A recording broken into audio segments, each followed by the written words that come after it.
Hello mga kabayan, ayan sa mga nawala ng signal dyan, lalong-lalo na sa mga GCash users. Ayun guys, may solusyon ang ating problema guys. So ngayon lang nalaman ko na pwede na maibalik ang ating signal. Huwag na kayo mag-alala guys. Ang una nyo lang gagawin ay mag-airplane mode muna kayo. Mag-airplane mode muna kayo. Tapos i-on nyo ulit. Bumalik ng aking signal guys. Ayan, congratulations sa atin. So, 2 days po tayong nalungkot. 2 days tayong nalungkot kasi wala tayong signal. So, salamat sa Diyos at naibalik na. Nalaman natin ang technique. Ayan, may nakapagsabi doon sa comment section na nagawa daw niya through airplane mode, off and on. So, ginawa ko naman. So, ayun, nag-work naman siya, guys.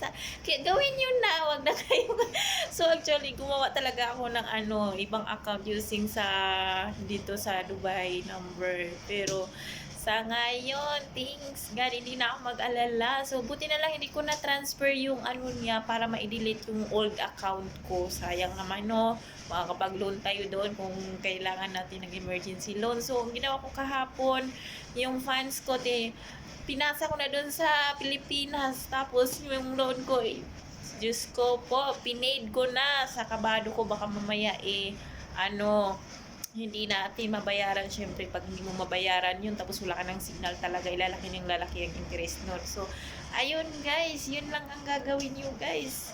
Ano pa hinihintay nyo? Airplane off nyo na. Airplane mode off din on. Ayan, ngayon lang yung technique guys. So huwag na kayo mag-alala guys. Ayan, gawin nyo na. Thank you for watching.